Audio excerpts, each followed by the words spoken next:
क्या भारत जोड़ो यात्रा का राजस्थान की पॉलिटिकल क्राइसिस से कोई लेना देना हो सकता है? बड़ा सवाल है। दोनों चीजें आपस में बहुत जुड़ी हुई हैं। कांग्रेस के ही मसले हैं। कांग्रेस ने ही भारत जोड़ो यात्रा की शुरुआत की है।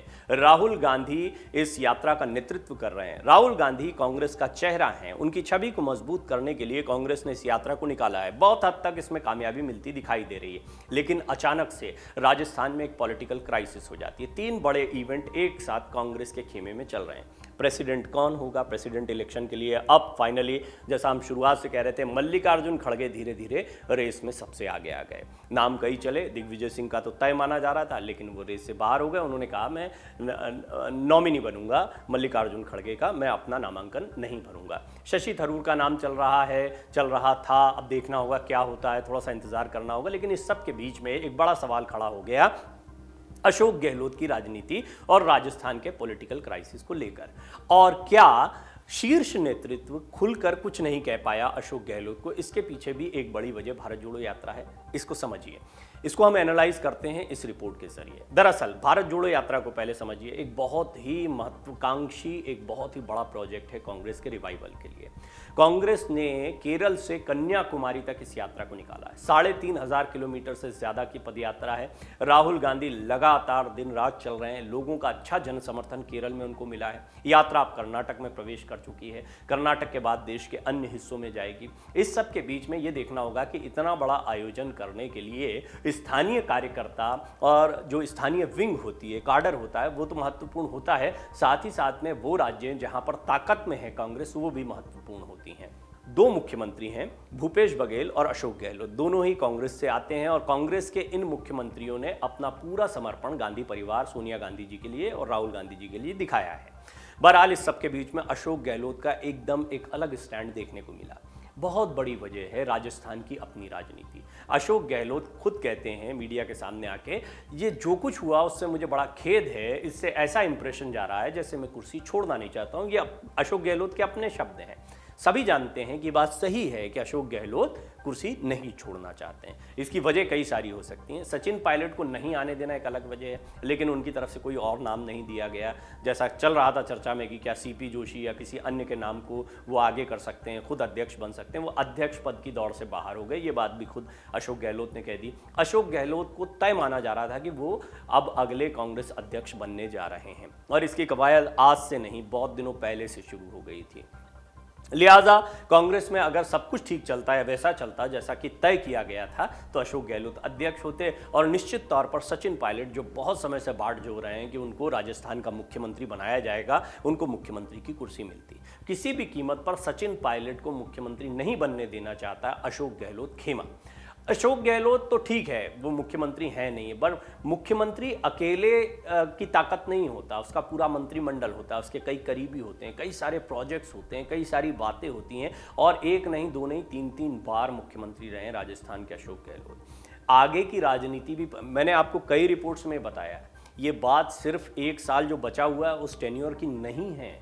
अगला चुनाव किस चेहरे पर कांग्रेस लड़ने वाली है, इसकी भी बात है। अशोक गहलोत जैसे ही राजस्थान की राजनीति से हटते हैं, यह तय हो जाएगा कि अगला चुनाव सचिन पायलट के चेहरे पर लड़ा जा रहा है। व्यापक जन समर्थन और कार्यकर्ताओं का समर्थन मिलता दिखाई दिया सचिन पायलट को, लेकिन विधायकों की संख्या दिख रही है हमें अशोक गहलोत के साथ में। निश्चित तौर पर अशोक गहलोत यहां पर एक दबाव में शीर्ष नेतृत्व को लाने में कामयाब रहे। इसकी बहुत बड़ी वजह यह रही कि अशोक गहलोत के पास विधायकों की संख्या ज़्यादा है। सरकार या तो खतरे में आ जाएगी या फिर सरकार चलानी है और कांग्रेस की सरकार चलती रहे, के लिए अशोक गहलोत को ही मैनेज करने दीजिए। अशोक गहलोत ने निश्चित तौर पर ये चीज़ें लिखी होंगी। एक बाकायदा चिट्ठी भी उन्होंने सोनिया गांधी जी को दी है, इस तरह की भी खबरें आई हैं। और इस चिट्ठी में उन्होंने लिखा है कि कैसे उनके खिलाफ साजिश हो रही है, बीजेपी से हाथ मिला। अब ये महत्वपूर्ण है, बीजेपी से हाथ मिला लिया गया। शांति धारीवाल के उस बयान को याद रखिए, हम किसी भी हालत में गद्दारों को पुरस्कृत नहीं होने देंगे, पहली चीज़। दूसरी चीज़, सोनिया गांधी जी और राहुल गांधी जी जो कहेंगे वो बात मानी जाएगी, वही आखिरी बात होगी कांग्रेस की। लेकिन उन्होंने जो कहा वो तो माना नहीं गया। हाँ, गद्दार जिसे कह रहे हैं वो निश्चित तौर पर सचिन पायलट की तरफ इशारा कर रहे हैं। पुरस्कृत होने का मतलब है क्या सीएम की कुर्सी उनको मिल जाएगी। सचिन पायलट के लिए मुख्यमंत्री बनने की राह मुश्किल हो गई, मुश्किल ही नहीं अब नामुमकिन सी भी दिखाई देती है, लेकिन फिर भी उनको लेकर जो हमने देखा है सोशल मीडिया पर ऑनलाइन जब कमेंट्स आते हैं तो उससे अंदाज़ा लगाया जा सकता है कि कितने लोग चाहते हैं, कांग्रेस के चाहने वाले या कांग्रेस के कार्यकर्ता जो हैं वो एक नया चेहरा चाहते हैं और एंटी इनकम्बेंसी काफ़ी ज़्यादा है। इस बार बीजेपी को मजबूत माना जा रहा है। इस सब के बीच में अब सबसे महत्वपूर्ण बात पर आते हैं। राजस्थान की सियासत को समझिए, यहाँ पर अल्टरनेट व्यवस्था है, एक बार बीजेपी एक बार कांग्रेस, एक बार बीजेपी एक बार कांग्रेस, और इसी तरह से सत्ता का बंटवारा होता चला है। वसुंधरा राजे सिंधिया, अशोक गहलोत, दो चेहरे हैं जिनके इर्द गिर्द सियासत घूमती रही है। अब वसुंधरा राजे सिंधिया से बीजेपी लगभग किनारा करते दिखाई दे रही है। प्रधानमंत्री मोदी के चेहरे पर चुनाव लड़ा जाएगा, ये बात कही गई। अशोक गहलोत से भी किनारा करते हुए कांग्रेस दिखाई दी, लेकिन अशोक गहलोत ऐसा होने नहीं दे रहे हैं। यानी यहाँ पर उनकी जादूगरी, बाजीगरी, कुछ भी कह लीजिए, या उनका जो पॉलिटिकल सेंस है, उनकी जो चतुराई है, राजनीति की चतुर समझ है, उसको कह लीजिए, उन्होंने इस बात में कामयाबी हासिल कर ली है कि हर हाल में कांग्रेस की राजस्थान की राजनीति में वो अपना होल्ड मजबूत रखेंगे। अब ये कांग्रेस के लिए बड़ी परेशानी का सबब बन गया। इस सब के बीच में जो महत्वपूर्ण खबर वो ये कि जब भी कोई इस तरह का राजनीतिक डेवलपमेंट होता है तो कहा जाता है कि क्या इसमें कोई पॉलिटिकल कॉन्स्पिरेसी है। ये महत्वपूर्ण सवाल है कि क्या कोई राजनीतिक साजिश है। अब इस पूरी टाइमलाइन को एक साथ समझिए। भारत जोड़ो यात्रा निकल रही है और एकदम से राजस्थान में पॉलिटिकल क्राइसिस शुरू हो जाती है। कुछ समय पहले तक अशोक गहलोत को भी कोई आपत्ति नहीं थी। अशोक गहलोत, ऐसा लग रहा था कि अध्यक्ष बन जाएंगे और अशोक गहलोत सोनिया गांधी की बात को नहीं टालेंगे, ये बात भी तय मानी जा रही थी। वो खुद कहते हैं कि मैं इंदिरा जी का लॉयल रहा हूँ, राजीव जी का लॉयल रहा हूँ, सोनिया जी का लॉयल रहा हूँ, मैंने माफ़ी मांगी, ये सारी बातें कह रहे हैं वो। इस सब के बावजूद अशोक गहलोत ने वही किया जो उनको करना था, जिसको तय माना जा रहा था। यानी कुल मिलाकर उन्होंने राजस्थान की राजनीति से एक तरीके से शीर्ष नेतृत्व को किनारे कर दिया। शीर्ष नेतृत्व की नाराजगी तो बहुत लाजमी है, होगी ही, खुलकर कुछ कहें या ना कहें, लेकिन इसमें कर क्या पाएंगे, ये बहुत महत्वपूर्ण बात है। दूसरी बात, जिस पॉलिटिकल कॉन्स्पिरेसी की या षड्यंत्र की बात कही जा रही है वो ये है कि क्या भारत जोड़ो यात्रा को कमज़ोर करने के लिए राजस्थान का ये सियासी संकट गरमाया गया है। अगर ऐसा होता है तो इसको कौन करेगा, ये सोचने वाली बात है। अशोक गहलोत तो हमेशा ये आरोप लगाते रहे कि बीजेपी उनकी पार्टी को तोड़ने का प्रयास कर रही है, बीजेपी उनके विधायकों को तोड़ने के प्रयास करती है, लिहाजा उन्होंने बहुजन समाज पार्टी के विधायकों को साथ में मिला लिया, निर्दलीयों को साथ में लेकर चल रहे हैं, अपनी ताकत को हमेशा बढ़ाए रखते हैं। वहीं सचिन पायलट का खेमा सिकुड़ता गया है। सचिन पायलट की अभी वो ताकत नहीं है कि बीजेपी भी अगर उनको समर्थन दे दे तो वो सरकार बनाने में कामयाब हो पाएंगे, ये ज़रा मुश्किल लगता है, क्योंकि अशोक गहलोत ने यही पकड़ बनाई है वहाँ पर। अब ऐसे में सवाल उठता है कि राजनीतिक षड्यंत्र कौन रचेगा, कौन इस तरीके से भारत जोड़ो यात्रा को राजस्थान के जरिए कमजोर कर सकता है। ये बहुत बड़ा सवाल है और राजनीतिक विश्लेषक इस पर अपने अपने तरीके से बातें रख रहे हैं। निश्चित तौर पर वो लोग जो कांग्रेस की इस यात्रा से कांग्रेस के रिवाइवल की उम्मीदें पाले बैठे हैं, वो इस बात को नज़रअंदाज नहीं करते हैं कि ये महज इत्तेफाक नहीं हो सकता कि भारत जोड़ो यात्रा और कांग्रेस प्रेसिडेंट इलेक्शन, ये दोनों एक साथ चीज़ें हैं। इन दोनों इवेंट्स को अलग रखकर नहीं देख सकते हैं। पहले से ही कहा जा रहा था कि राहुल गांधी की छवि मजबूत करना ही प्राथमिकता है और साथ ही साथ में गैर गांधी परिवार का कोई चेहरा बैठाना। इन दो स्ट्रैटेजीज पर, इन दो रणनीतियों पर कांग्रेस लगातार काम कर रही थी। लेकिन चेहरा भी ऐसा होना चाहिए जिसकी व्यापक तौर पर मान्यता हो, जिसका चेहरा ताकतवर हो, जो राजनीति की समझ रखता हो। लिहाजा अशोक गहलोत का नाम आगे चल रहा था। अशोक गहलोत जब इससे बाहर हो जाते हैं तो कहीं ना कहीं वो खुद भारत जोड़ो यात्रा को एक बड़ा झटका देते दिखाई देते हैं।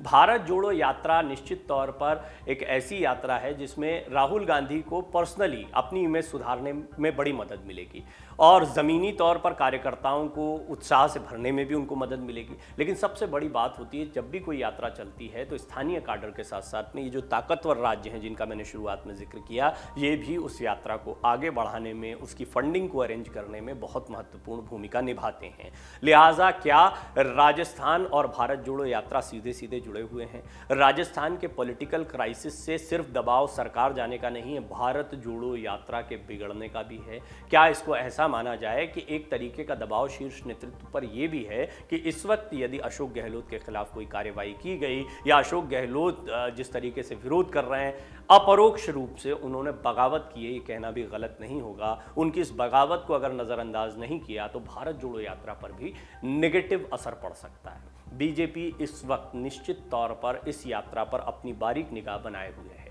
इसकी बहुत बड़ी वजह यह है कि बीजेपी जानती है जैसे जैसे भारत जोड़ो यात्रा आगे बढ़ेगी, कांग्रेस को जितना भी फायदा मिलेगा फायदा ही, कांग्रेस का कोई नुकसान नहीं होना है। शुरुआत से कोशिश ये की गई थी कि इसको डिफ्यूज कर दिया जाए, किसी ना किसी तरीके से भारत जोड़ो यात्रा के कुछ नकारात्मक पहलुओं को उठाकर राहुल गांधी की छवि को एक बार फिर बिगाड़ा जाए। आलू से सोना और पप्पू और इस तरह के जुमलों का इस्तेमाल जो है आपने शुरुआत में देखा होगा, हल्ला बोल रैली के बाद ही शुरू हो गया था, फिर टी शर्ट की बात सामने आ गई, फिर विवेकानंद के सम्मान की बात सामने आ गई, सारी चीज़ें बीजेपी पर उल्टी पड़ती गई।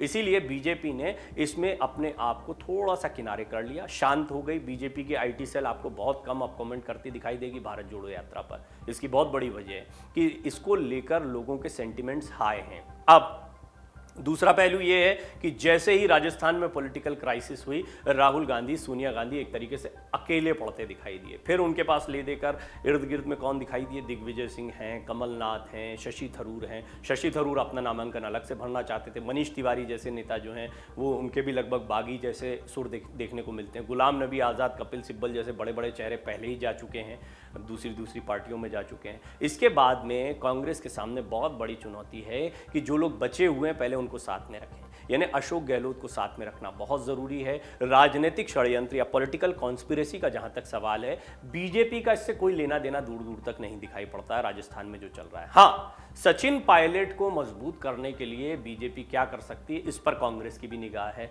वो समीकरण किस तरीके के हो सकते हैं, इसलिए सचिन पायलट को भी साध कर चलना बहुत ज़रूरी है। लेकिन निश्चित तौर पर अगर राजनीतिक हालात राजस्थान में बिगड़ते हैं, पॉलिटिकल क्राइसिस और गहराती है, तो इसका पूरा और सीधा इम्पैक्ट भारत जोड़ो यात्रा पर पड़ सकता है और निश्चित तौर पर यह इम्पैक्ट नकारात्मक ही होगा। लिहाजा राहुल गांधी, सोनिया गांधी, कांग्रेस के तमाम नेता भी नहीं चाहते हैं कि राजस्थान के हालात और बिगड़े। डाउनलोड करें अमर उजाला ऐप और पाएं खबरें लगातार। अगर आप ये वीडियो YouTube पर देख रहे हैं तो हमारे चैनल को सब्सक्राइब करें और बेल आइकन को दबाना ना भूलें। अगर आप Facebook पर ये वीडियो देख रहे हैं तो हमारे पेज को लाइक करें।